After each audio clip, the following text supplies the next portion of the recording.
Nome do livro: Livro 1, O Ladrão de Raios. Autor: Rick Riordan. Capítulo 13.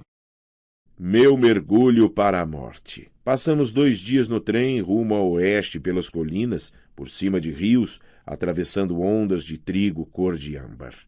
Não fomos atacados nenhuma vez, mas não relaxei. Sentia que estávamos viajando em uma vitrine, sendo observados de cima e talvez de baixo, que alguma coisa estava aguardando o momento certo.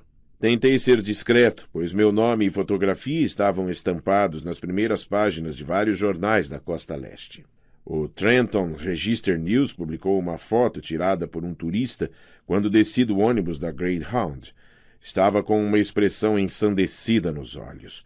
Minha espada era um borrão metálico em minhas mãos. Poderia ser um taco de beisebol ou de lacrosse. A legenda da foto dizia: Percy Jackson, 12 anos, procurado para interrogatório sobre o desaparecimento em Long Island de sua mãe há 2 semanas, aparece aqui fugindo do ônibus onde abordou diversas passageiras idosas. O ônibus explodiu no acostamento de uma rodovia a leste de New Jersey, logo depois que Jackson fugiu da cena do crime. Com base em relatos de testemunhas, a polícia acredita que o menino possa estar viajando com 2 cúmplices adolescentes. O padrasto, Gabe Ugliano, ofereceu uma recompensa em dinheiro para qualquer informação que leve à sua captura. Não se preocupe, disse-me Annabeth. A polícia dos mortais nunca nos encontraria. Mas não pareceu muito segura. Passei o resto do dia alternando entre andar de uma ponta a outra do trem, pois para mim era difícil ficar sentado e olhar pelas janelas. Numa oportunidade avistei uma família de centauros galopando por um campo de trigo, arcos de prontidão, como se estivessem caçando o almoço. O menininho centauro, que era do tamanho de uma criança da 2ª série, montada em um pônei, percebeu que eu estava olhando e acenou. Olhei em volta no vagão de passageiros, porém mais ninguém reparou. Os passageiros adultos estavam todos com a cara enterrada em laptops ou revistas. Em outra, mais ao anoitecer, vi algo muito grande se movendo pelo bosque. Poderia jurar que era um leão, só que não há leões vivendo soltos nos Estados Unidos, e aquilo era do tamanho de um tanque de guerra. O pelo tinha reflexos dourados à luz do entardecer. Ele então saltou por entre as árvores e desapareceu. O dinheiro da recompensa por devolver o poodle Gladiola só foi bastante para comprar passagens até Denver. Não pudemos comprar leitos no vagão dormitório, então cochilamos nos assentos. Meu pescoço ficou duro. Tentei não babar enquanto dormia, já que Annabeth estava sentada bem a meu lado. Groover ficou roncando e balindo e me acordava. Num momento ele se agitou demais e um de seus pés falsos caiu. Annabeth e eu tivemos de enfiá-lo de volta antes que alguns dos outros passageiros notassem. — E então? Annabeth me perguntou depois que recolocamos o tênis de Groover. — Quem quer a sua ajuda? — O que quer dizer? — Quando estava dormindo, agora mesmo, você murmurou: não quero ajudar você. Com quem estava sonhando? Estava em dúvida sobre dizer alguma coisa. Era a 2ª vez que sonhava com a voz maligna do abismo. Aquilo me incomodava tanto que, por fim, contei a ela. Annabeth ficou em silêncio por um bom tempo. Não parece ser Hades. Ele sempre aparece sentado em um trono negro e nunca ri. Ele ofereceu minha mãe em troca. Quem mais poderia fazer isso? Eu acho... Se ele queria dizer ajude-me a subir do mundo inferior, se ele quer guerra com os olimpianos, mas por que pedir a você o raio mestre se ele já o tem? Sacudi a cabeça, desejando saber a resposta. Pensei no que Groover havia contado, que as fúrias no ônibus pareciam estar procurando alguma coisa. Onde está? Onde? Talvez Groover tivesse sentindo as minhas emoções. Ele bufou dormindo, resmungou algo sobre vegetais e virou a cabeça. Annabeth ajeitou o boné dele para cobrir os chifres. — Percy, você não pode negociar com Hades. Sabe disso, certo?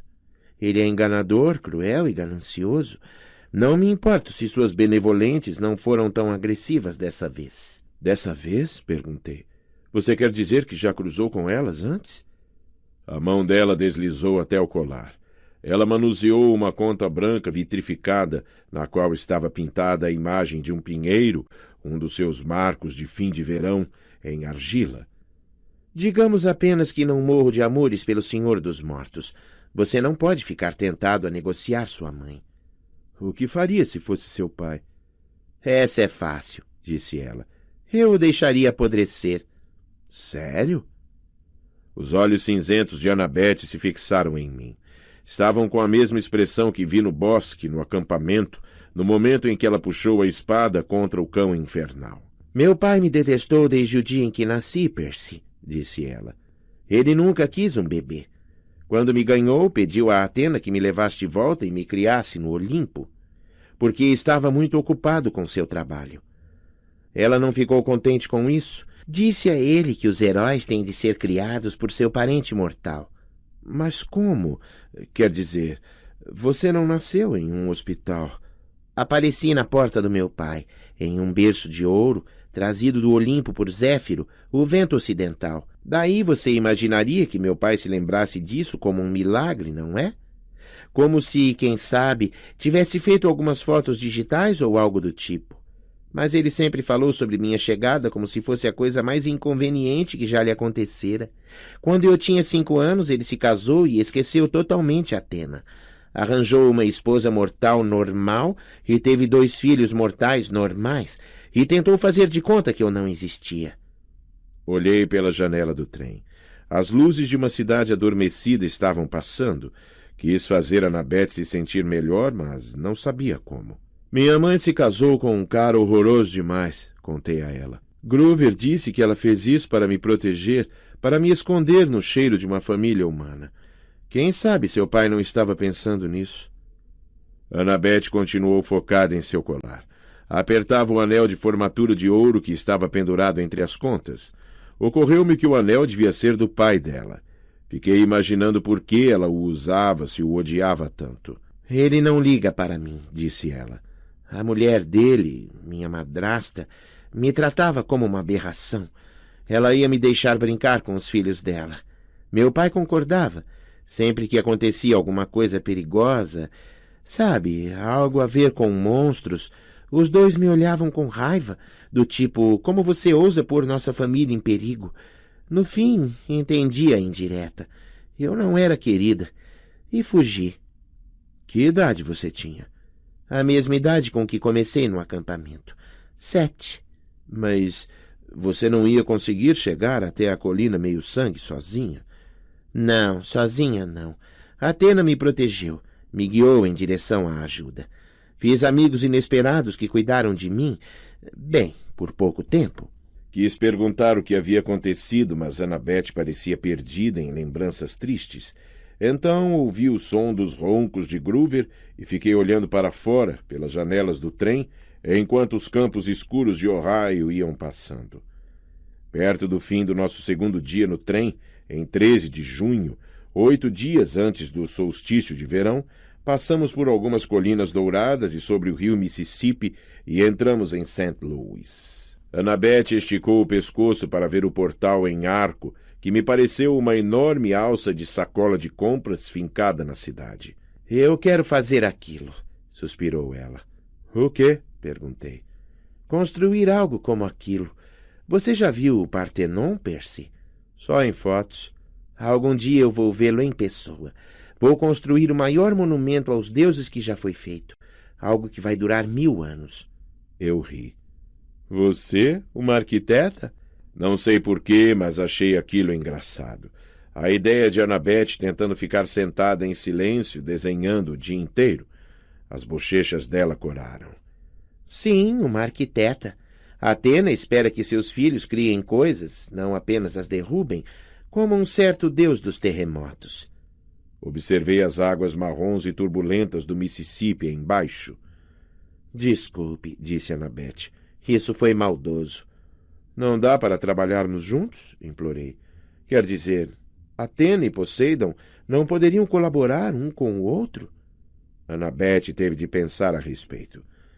Eu acho a carruagem, disse ela hesitante. Minha mãe a inventou, mas Poseidon criou os cavalos saídos das cristas das ondas. Então eles tiveram de trabalhar juntos para torná-la completa.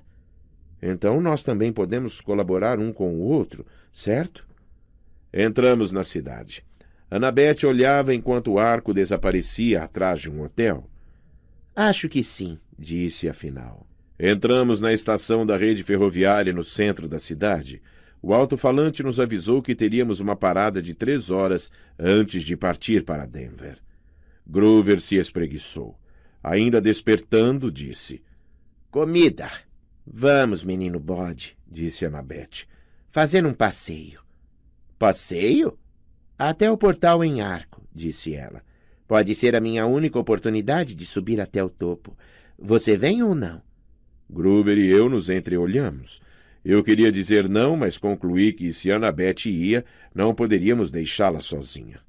Groover encolheu os ombros. Desde que haja uma lanchonete sem monstros. O arco ficava a cerca de 1,5 km da estação. No fim do dia, as filas para entrar não eram tão longas. Seguimos cautelosamente pelo museu subterrâneo, olhando para vagões cobertos e outras sucatas do século XIX. Não era assim tão empolgante, mas Annabeth ia contando fatos interessantes sobre como o arco fora construído e Groover me passava jujubas. Portanto, para mim estava bom. Mas fiquei olhando em volta para as outras pessoas na fila. Está sentindo algum cheiro? Murmurei para Groover. Ele tirou o nariz do saco de jujubas por tempo suficiente para farejar. Subterrâneo, disse ele enojado. O ar embaixo da terra sempre tem cheiro de monstros. Provavelmente não quer dizer nada. Mas eu tinha a sensação de que algo estava errado. Tinha a sensação de que não devíamos estar ali. Gente, disse eu, vocês conhecem os símbolos de poder dos deuses? Annabeth estava no meio da leitura sobre o equipamento de construção usado para erigir o arco, mas deu uma olhada.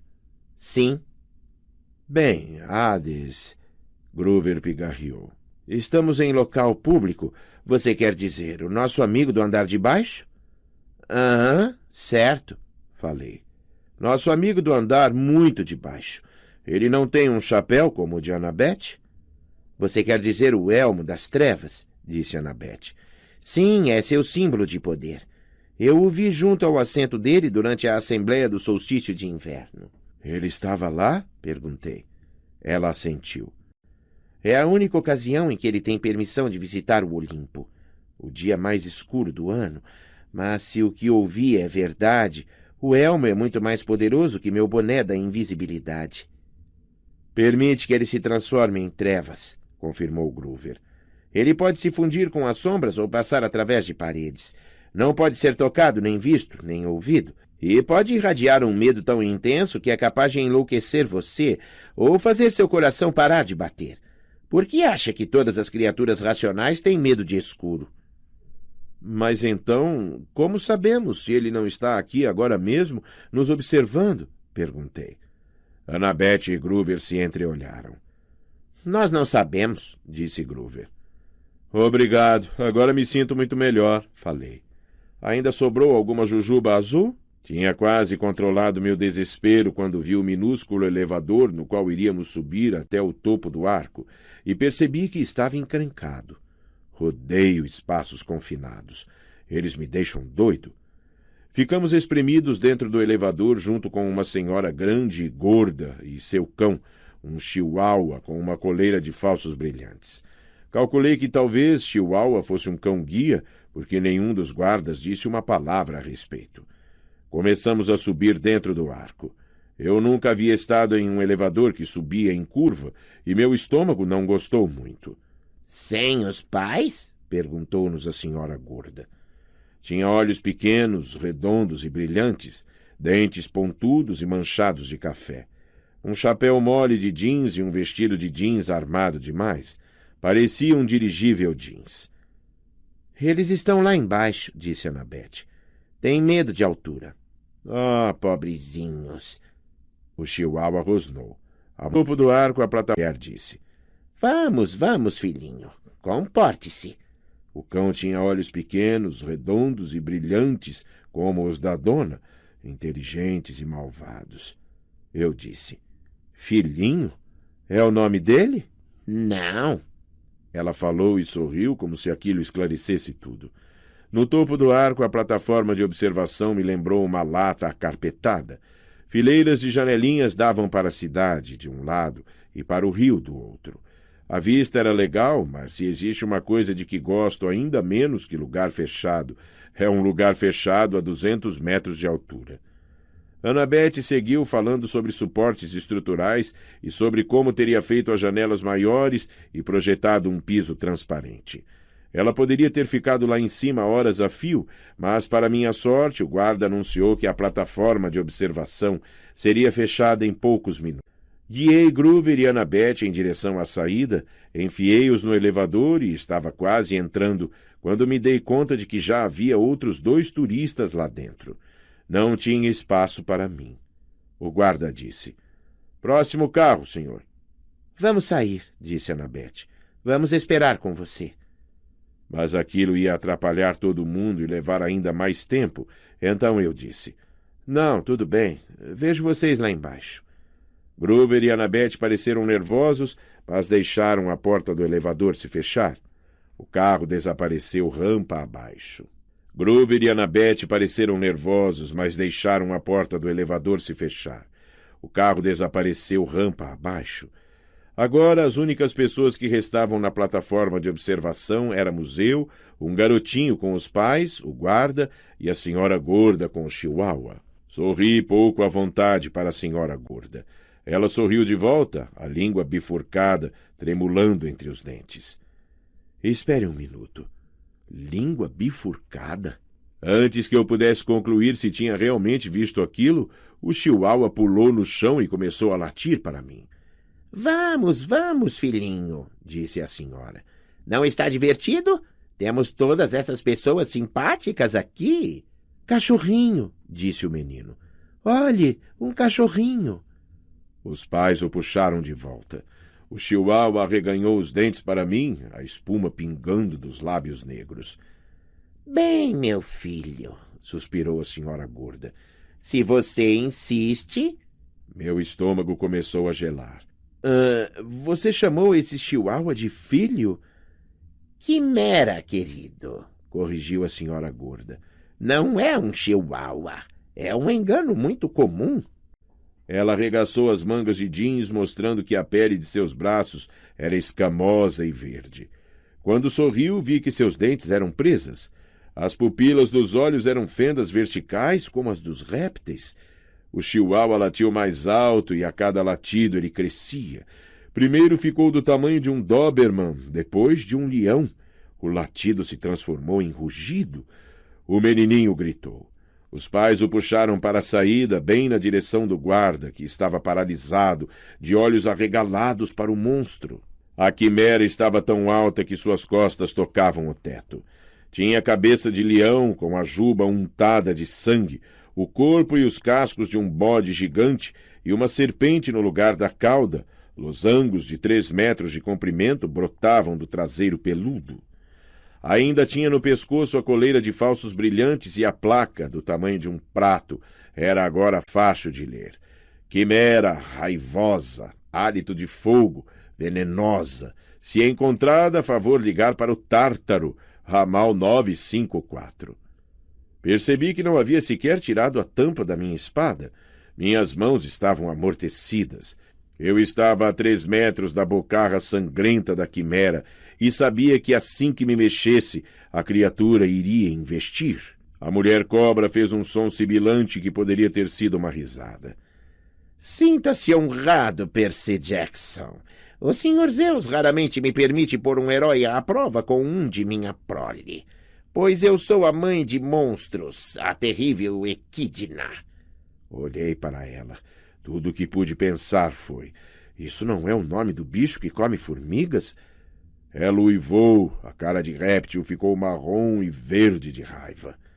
"Detesto quando as pessoas dizem isso. Detesto a Austrália. Dar meu nome àquele animal ridículo. Por causa disso, Percy Jackson, meu filho o destruirá." A quimera avançou, os dentes de leão rangendo. Consegui pular para o lado e me esquivar da mordida. Fui parar junto da família e do guarda, que agora estavam todos gritando, tentando abrir à força as portas da saída de emergência. Não podia deixar que eles fossem feridos. Tirei a tampa da espada, corri para o outro lado da plataforma e gritei: Ei, Chihuahua! A quimera se virou mais depressa do que eu achava possível. Antes que eu pudesse erguer a espada, ela abriu a boca soltando um mau cheiro como o da maior churrasqueira do mundo e lançou uma coluna de chamas bem em cima de mim. Mergulhei através da explosão. O carpete explodiu em chamas. O calor foi tão intenso que quase queimou minhas sobrancelhas. O lugar onde eu estava um momento antes se tornara um buraco esfarrapado na lateral do arco, com um metal derretido fumegando nas bordas. Essa é boa, pensei. Acabamos de soldar um monumento nacional. Contra a corrente era agora uma lâmina de bronze reluzente em minhas mãos, e quando a quimera se virou, eu a golpeei com violência no pescoço.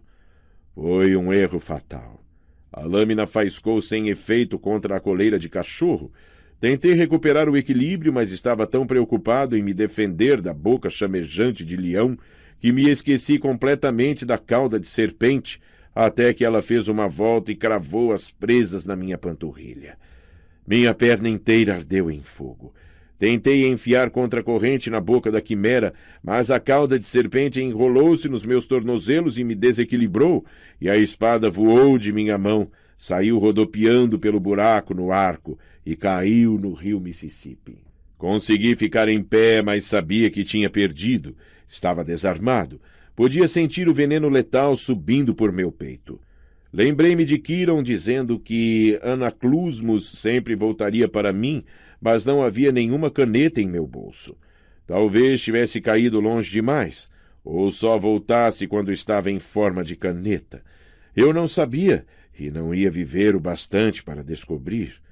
Recuei para o buraco na parede. A quimera avançou, rosnando e soltando espirais de fumaça pelos lábios. A mulher serpente, Equidna, gargalhou.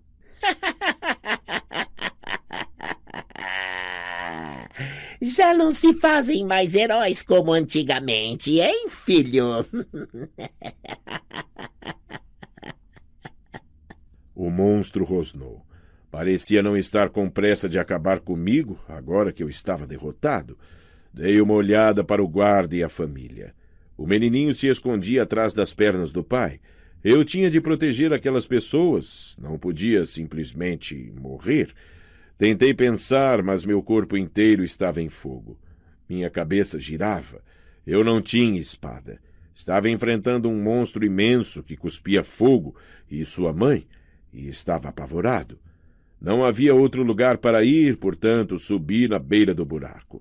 Muito, muito embaixo, o rio brilhava. Será que se eu morresse os monstros iriam embora? Deixariam os humanos em paz? Se você é o filho de Poseidon, sibilou Equidna, então não tem medo da água. Pule, Percy Jackson. Mostre-me que a água não lhe fará mal. Pule e recupere a espada. Prove a sua linhagem. Sim, certo, pensei. Eu tinha lido em algum lugar que pular na água da altura de alguns andares era como se atirar em asfalto. Dali eu ia me desfazer em pedaços com o impacto. A boca da quimera estava vermelha, incandescente, preparando uma nova rajada de fogo. Você não tem fé, disse a quimera. Não confia nos deuses. Não posso culpá-lo, pequeno covarde. Melhor que morra agora. Os deuses são infiéis. O veneno está no seu coração. Ela estava certa. Eu estava morrendo. Podia sentir a respiração falhando. Ninguém poderia me salvar, nem mesmo os deuses. Recuei e olhei para a água lá embaixo. Lembrei-me do calor do sorriso de meu pai quando eu era um bebê. Ele deve ter me visto, deve ter me visitado quando eu estava no berço. Lembrei-me do tridente verde que aparecera girando acima da minha cabeça na noite da captura da bandeira, quando Poseidon me reconheceu como seu filho. Mas aquilo não era um mar. Aquilo era o Mississippi, bem no meio dos Estados Unidos. Ali não havia nenhum deus do mar. Morra, infiel! Disse a voz rouca de Equidna, e a quimera mandou uma coluna de fogo na direção de meu rosto. Ah, pai, me ajude, implorei. Virei-me e pulei. Minhas roupas em chamas, o veneno correndo por minhas veias, mergulhei no rio.